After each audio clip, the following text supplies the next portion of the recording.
Bonsoir, lundi 9 mars, très heureux de vous retrouver pour une nouvelle semaine d'information locale sur TV 78. Voici les titres de ce journal.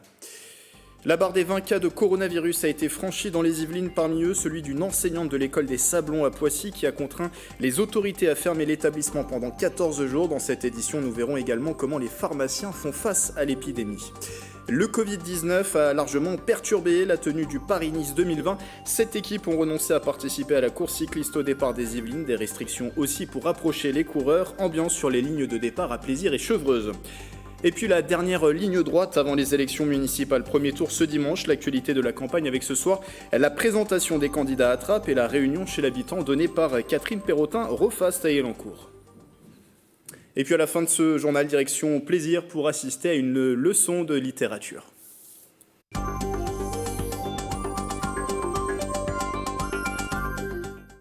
La décision a été prise hier au terme d'une réunion exceptionnelle auquel ont participé le préfet des Yvelines, le maire de Poissy, l'agence régionale de santé et l'éducation nationale. L'école élémentaire des Sablons à Poissy est fermée pour 14 jours jusqu'au 22 mars. Une enseignante de l'établissement qui compte 15 classes et 398 élèves a été testée positive au coronavirus.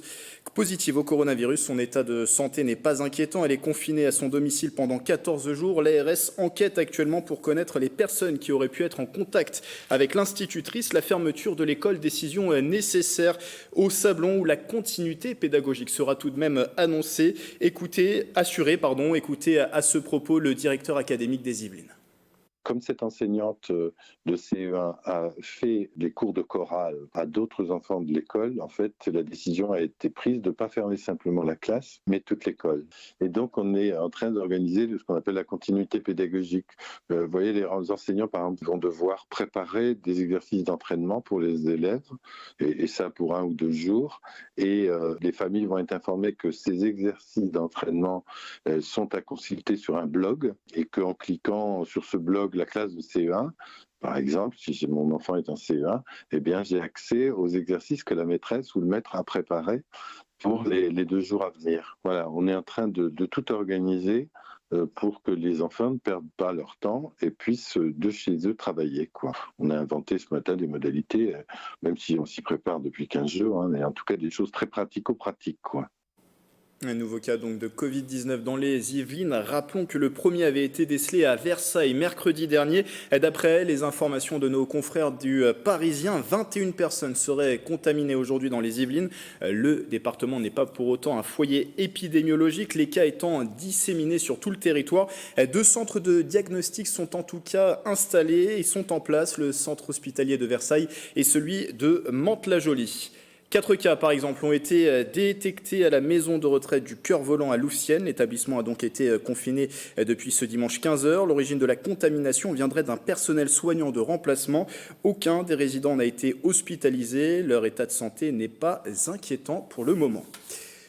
Je reçois sur ce plateau Renaud Nadjahi, bonsoir. Bonsoir. Vous êtes pharmacien à Rambouillet, président de l'URPS Pharmaciens Île-de-France, c'est l'Union régionale des professionnels de santé. Comment, avec vos confrères, vous vivez cette période un peu particulière ? Écoutez, je crois que l'ensemble des professionnels de santé sont sous tension parce que les demandes sont importantes, parce que l'inquiétude est là. Ceci étant dit, il faut toujours raison garder et ne pas oublier que la grippe saisonnière fait en France entre 8 000 et 15 000 morts par an selon les années.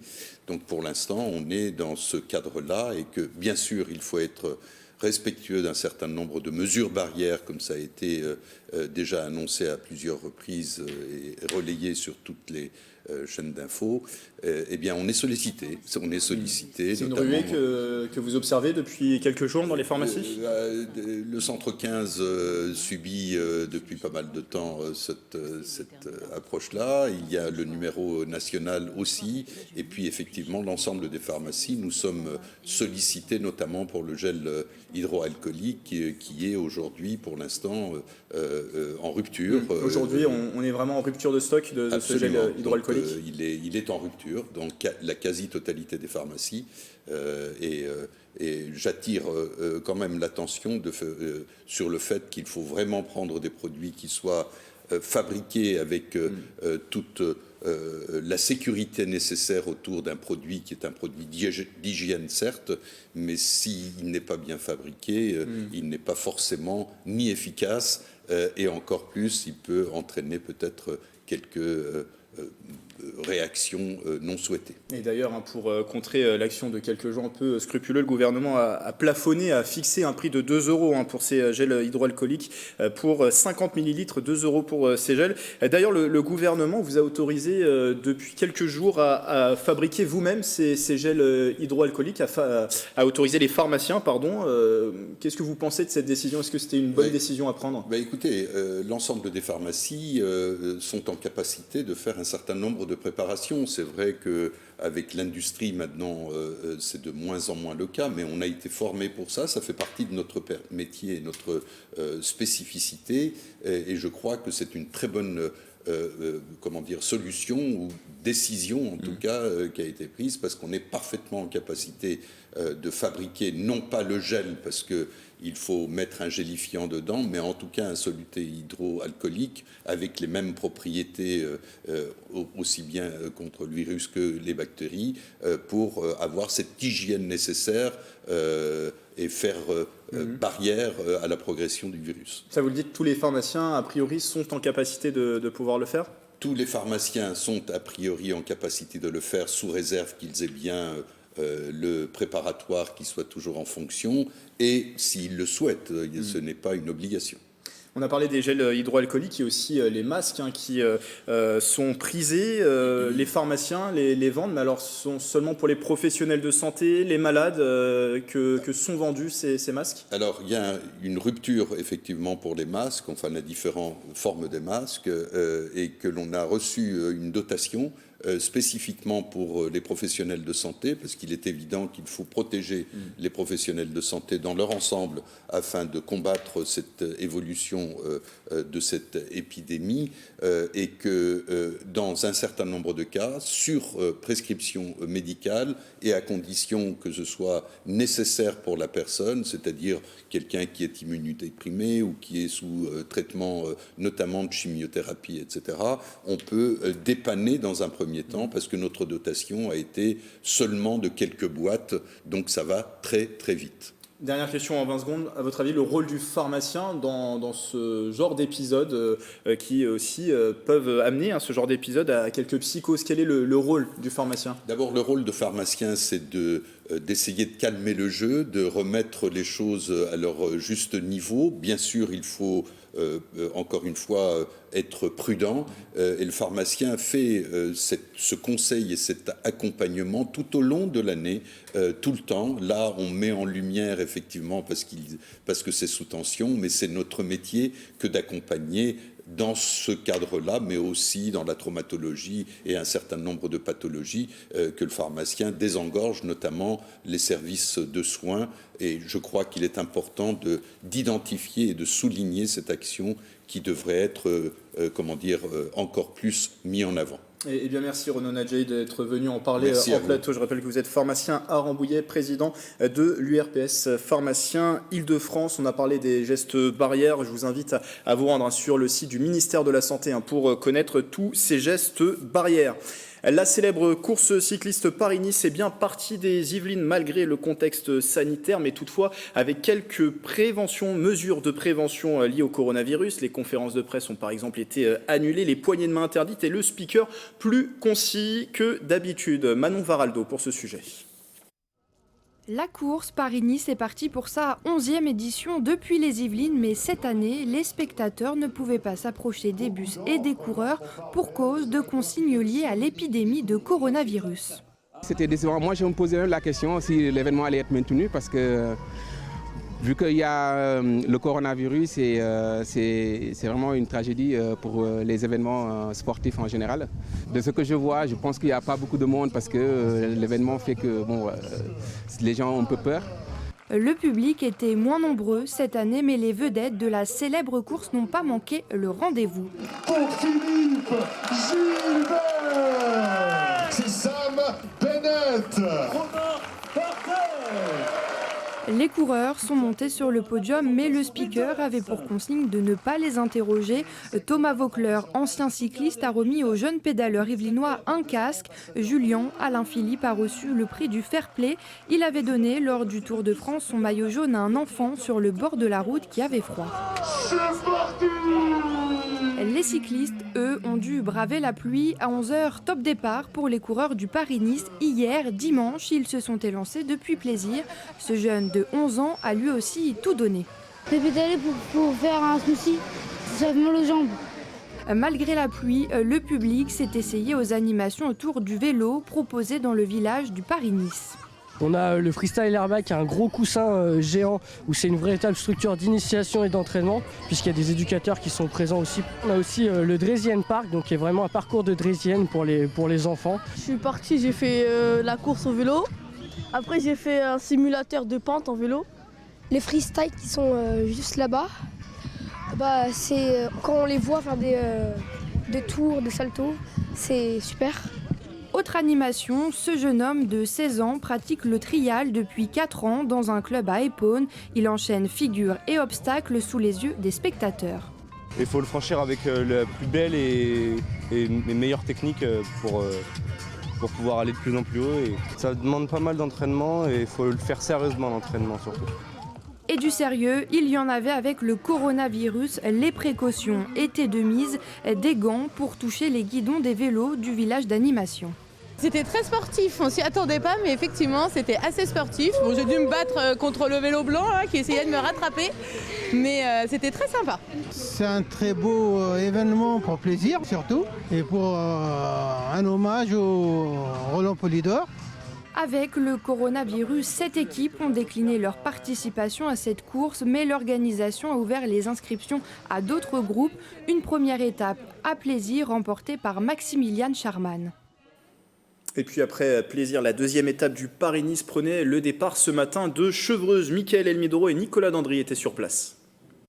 Après une très belle première étape à plaisir, aujourd'hui le départ sera donné depuis Chevreuse, une petite commune de moins de 6000 habitants, direction le Loiret pour une étape de 166 km.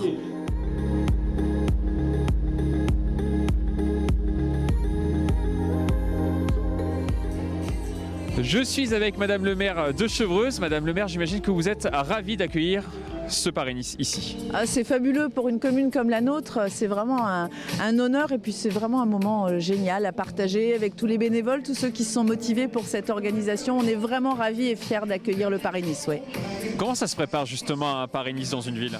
Alors c'est un petit peu compliqué parce que vous voyez notre commune c'est une rue principale et ici elle est complètement bloquée, donc pas mal d'organisations en amont, les écoles, les transports, etc., le stationnement, mais tout ça c'est vraiment anticipé, le travail a été fait depuis le mois de décembre maintenant et je pense qu'on est à peu près prêt et voilà, tout va bien se passer, on est vraiment ravis.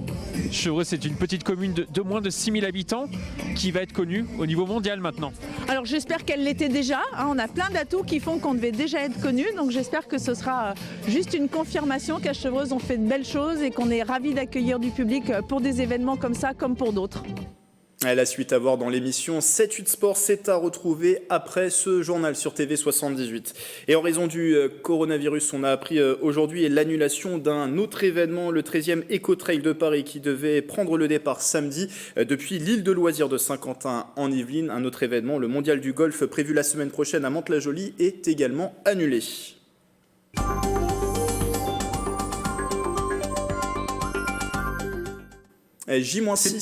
J-6 avant le premier tour des élections municipales ce dimanche. Dans moins de 15 jours, ils seront 259 fraîchement élus à revêtir l'écharpe tricolore dans le département. Si le maire est un personnage bien connu des habitants, son rôle et ses fonctions le sont parfois beaucoup moins. Alors à quoi sert un maire et par indirectement également à quoi sert une mairie? Tour d'horizon avec Nicolas Kirilovitz. C'est un poste symbolique, souvent convoité et apprécié des habitants. Le maire d'une commune est avant tout un agent de l'État. Il est notamment responsable de l'état civil. C'est donc lui qui peut vous marier. C'est lui aussi qui prend acte des naissances et des décès sur le territoire communal. En lien avec ses missions historiques, c'est madame ou monsieur le maire qui est en charge du recensement de la population. Enfin, le premier magistrat de la ville doit organiser bien sûr l'ensemble des élections durant les 6 années de son mandat. Le maire, en fait, fait partie de la vie locale. C'est un administré et il est là pour aider ses administrés. Donc les communes vont s'occuper du quotidien des Yvelinois, c'est-à-dire par exemple les mariages, les naissances. Il va s'occuper des écoles, il va s'occuper des espaces verts, tout ce qui concerne finalement la commune de proximité. Plus technique, le rôle exécutif. Le maire prépare et applique les décisions du conseil municipal. Il prend des arrêtés municipaux, représente la commune en justice. Il est chargé aussi des pouvoirs de police. Pour assurer la sécurité et la tranquillité publique, il peut s'appuyer sur la police municipale. Évidemment, pour réaliser l'ensemble de ces tâches, le maire peut compter sur le travail d'agents et de nombreux services. Les mairies sont notamment responsables de la gestion des écoles maternelles et primaires. Ils doivent donc organiser les activités périscolaires, le temps de restauration ou encore le recrutement des ATSEM, les assistants territoriaux spécialisés des écoles maternelles. Autre compétence majeure d'une mairie, l'urbanisme et le logement et la mise au point du fameux PLU, le plan local d'urbanisme. Ce document fixe les règles à respecter pour les constructions, hauteurs, zones à préserver ou encore objectifs sociaux. Enfin, une mairie doit s'occuper de la construction et du fonctionnement des équipements sportifs et culturels. Elle vote les subventions aux clubs et associations. Depuis quelques années, les domaines d'action des communes varient. Une partie est transférée à une collectivité qui voit ses prérogatives augmenter, l'intercommunalité. À Saint-Quentin en Yvelines, la communauté d'agglomération est ainsi responsable des espaces verts, du réseau des médiathèques, des déchets, de certaines voiries ou encore de l'assainissement des eaux pluviales et usées. À Trappes, ils sont d'ailleurs 5 candidats à se présenter pour le poste de maire. L'édile sortant Guy Malandin, l'adjoint Ali Rabel, le conseiller d'opposition Othman Nasrou, Bakou Keïta et Patrick Planck. Présentation. Trappes, ville de 32 714 habitants où 5 candidats se font face pour les élections municipales. Président de la pépinière d'entreprise Promopole, Othman Nasrou est candidat pour la 2e fois au scrutin dans la ville après 2014. L'élu d'opposition, également conseiller régional, fait équipe avec Moustapha Larbaoui, l'ancien président du club de football local. Sa liste est soutenue par la droite et le centre départemental. Aujourd'hui, on a construit un grand rassemblement autour d'un projet et donc nous avons identifié les 10 priorités essentielles qui sont celles des habitants, qui sont celles que nous défendons depuis 2014. Il y a des choses utiles qui ont été faites à Trappes ces 20 dernières années, mais ce qui n'a pas été fait en 20 ans ne le sera pas dans les prochaines années par les mêmes personnes. Il faut donc qu'on aille sur les sujets qui n'ont pas encore été traités. C'est une première candidature pour lui au municipal à Trappes. Patrick Planck était déjà en lice il y a 3 ans sur le territoire comme candidat suppléant aux dernières législatives. Comme toutes les listes lutte ouvrière, il souhaite organiser la lutte des travailleurs au niveau de la commune. C'est une ville ouvrière avec une longue histoire de lutte quand même. Et quand on parle aujourd'hui de recréer un parti de travailleurs, un parti ouvrier qui organiserait les choses dans les quartiers, qui organiserait les choses dans la ville, et dans les plus anciens, il y a une petite étoile. Il est le maire de Trappes depuis 2001. Guy Malandin est en lice pour un 4e mandat dans la ville. Une candidature d'hiver gauche soutenue par La République En Marche, le Parti Socialiste et le Parti Radical de Gauche. L'élu souhaite rester à la tête du conseil municipal pour voir aboutir les projets lancés comme l'enfouissement de la Nationale 10. Il y a besoin de continuer au plan humain, social, éducatif, urbanistique, etc. Il y a besoin de continuer, de poursuivre la politique qui a été menée jusqu'ici pour terminer. Alors terminer, ça ne veut pas dire qu'il ne faudra rien faire. Il y a encore des choses qui me tiennent à cœur. Cette campagne est son premier engagement politique. Keïta Bakou est la tête de liste de Citoyens en Action, candidature portée avec son binôme Youssef Bouchiki, et derrière eux un collectif d'habitants qui souhaitent que les trappistes se réapproprient leur ville en favorisant notamment la démocratie locale. La ville des Trappes est gérée par des gens qui ne sont pas issus de Trappes déjà et qui ne connaissent pas nos problèmes. On a beaucoup de difficultés à Trappes au niveau logement, social, jeunesse, etc. Et nous, on veut mettre le point sur ça et vraiment travailler l'amélioration de tout ça, quoi. Enfin, l'adjoint au maire Ali Rabet est également candidat face au maire sortant. Sa liste est soutenue par Génération, Europe Écologie Les Verts et le Parti communiste. L'élu peut compter aussi sur l'appui de Benoît Hamon. Côté éducation, c'est le retour à la semaine de 4 jours qu'il souhaite pour la rentrée 2020. Donc on a organisé un référendum pendant 3 semaines. Nous sommes allés au contact des habitants, dans les marchés, chez l'habitant, dans les gares, dans les écoles également. Et on a recueilli plus de 1000 votants, ce qui est vraiment très impressionnant et qui montre que les trappistes ont envie de donner leur avis. À près de 80%, les trappistes ont décidé de revenir à la semaine de 4 jours. Dernière ligne droite de cette campagne pour les élections, notamment à Plaisir. La liste À Gauche Toute, menée par Jamel Niati, était sur le terrain hier dimanche au centre commercial Brigitte. Distribution de tracts, échange avec les habitants pour cette candidature soutenue par plusieurs mouvements de gauche, dont le PCF, la France Insoumise ou encore Génération. Au cœur du programme, l'écologie, les valeurs d'égalité et d'émancipation du citoyen. Écoutez Jamel Niati lors de sa venue sur notre plateau au début du mois. L'approche écologique, c'est un raisonnement global. C'est quand on construit quelque chose, c'est en tenir compte. C'est du début à la fin. C'est dans l'approche, c'est dans l'assiette de nos enfants. C'est dans la circulation plaisiroise. Ce n'est pas l'argent qui gouverne tout. Il y a de l'humain autour de tout ça. Vous savez, on pourra continuer à faire en sorte que plaisir s'étende à tout va et que ce soit un centre commercial encore plus grand. C'est quoi? C'est de la pollution en permanence. C'est quoi comme emploi? C'est de l'emploi précaire. Donc vous voyez, vous me parlez d'écologie. L'écologie, c'est donner les moyens aux gens de vivre. Et à moins d'une semaine du premier tour des élections municipales, les candidats multiplient aussi les réunions. À Élancourt, Catherine Perrotin-Rofaste, tête de liste de Réinventons Élancourt, a organisé une réunion en petit comité ce week-end. Aurélie Ronze et Yves Hubsten-Berger. C'est pour ça que je voulais parler de ça, parce que vous me disiez, moi j'ai une vision un peu plus libérale sur le plan national. Un cadre assez atypique pour cette réunion de campagne de la liste Réinventons Élancourt. Objectif, présenter les grandes lignes de son programme en petit comité et ainsi mieux répondre aux questions des citoyens. Il y a des idées que nous n'avions pas eues et qui nous sont venues des habitants, comme par exemple dire que le quotient familial est particulièrement injuste et qu'il faut absolument le rendre plus juste, plus évolutif. Voir par exemple ce qui s'est passé à la Clé de Saint-Pierre avec le fait que le dernier médecin de la Clé Saint-Pierre va peut-être partir. Ça, c'est arrivé en cours de campagne. Donc notre projet a été extrêmement évolutif. Cette liste de gauche qui se veut participative propose un projet alternatif en 3 axes majeurs. Un projet social et solidaire, un engagement pour la transition écologique et de la démocratie participative. J'ai fait le choix de venir participer à la réunion aujourd'hui parce que je suis déjà impliqué dans une association à l'échelle de notre résidence et le projet m'intéressait puisqu'il reprend le côté associatif et vie locale. Les éléments forts de Réinventons Élancourt sont pour moi effectivement toute cette volonté de rechercher le vivre ensemble, le respect mutuel, l'humanisme.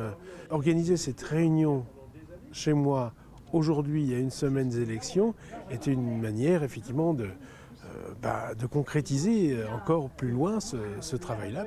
Prochaine réunion pour la liste Réinventons Élancourt, le jeudi 12 mars à 20h30 à la maison de quartier de la Ville-Dieu en présence de Benoît Hamon. À Manille-les-Hameaux, 2 listes se présentent pour ce scrutin face au maire sortant Bertrand Houillon. C'est Lionel Lindemann, actuellement conseiller municipal de l'opposition, qui mène l'équipe de Manille Citoyen. Une campagne portée avant tout sur l'envie de désenclaver Manille-les-Hameaux, qu'il estime isolé. Les propos sont recueillis par Mélanie Poquet.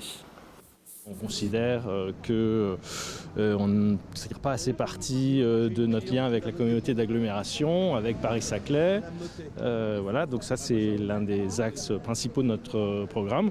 Il faut mettre en place évidemment des navettes supplémentaires au sein de la commune, mais aussi avec les équipements intercommunaux. Et puis fin de campagne également à Montigny-le-Bretonneux avec la tenue des dernières réunions des 3 listes engagées, Alternative, Unimontaine, Écologique et Solidaire, menée par Caroline Scao et Vivien Gasque, présentera ainsi son programme et sa liste complète mardi 10 mars à 20h30. Ce sera à la salle Jacques Brel. Parmi les principaux points défendus par cette liste issue du travail d'un collectif lancé l'an dernier, la transition écologique, la solidarité et le vivre ensemble ou encore la démocratie participative.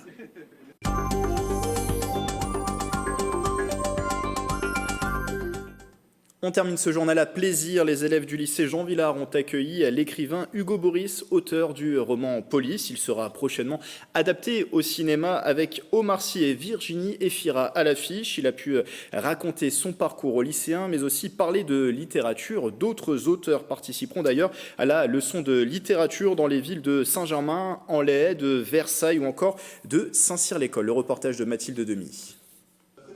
Au lycée Jean Villard, à Plaisir, c'est leçon de littérature cet après-midi pour les élèves.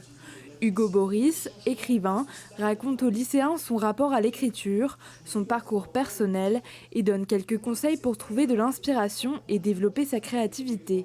J'ai trouvé très intéressant le fait qu'il explique les différentes raisons qui l'ont poussé à écrire. Et là, il nous a vraiment expliqué dans les détails et tout. J'ai trouvé ça très intéressant. Ça m'a beaucoup plu et je crois que c'est le moment qui m'a le plus intéressée. C'était l'interaction entre l'auteur et nous. Il nous donnait ses procédés d'écriture, ça j'ai bien aimé. Parce que vraiment l'écriture, c'est un monde qui m'intéresse. Pendant un après-midi, les romans de littérature classique sont restés dans les sacs. Une rencontre qui permet de découvrir des écrivains en dehors du programme scolaire. Moi j'ai abordé cette leçon en me disant que c'était l'occasion de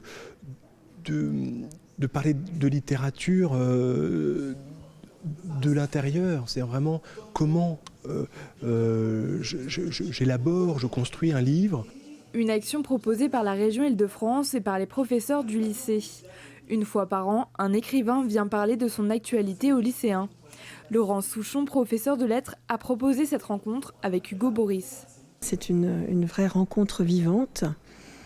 D'abord, il rencontre les auteurs dans leur singularité, et puis aussi il découvre le processus de création. Les œuvres sont donc portées par le contemporain, elles reflètent les problèmes de notre société.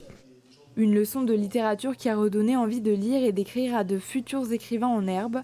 La prochaine leçon de littérature se déroulera le 19 mars à Saint-Germain-en-Laye. C'est la fin de ce journal, merci de votre fidélité. Belle soirée à tous sur TV78.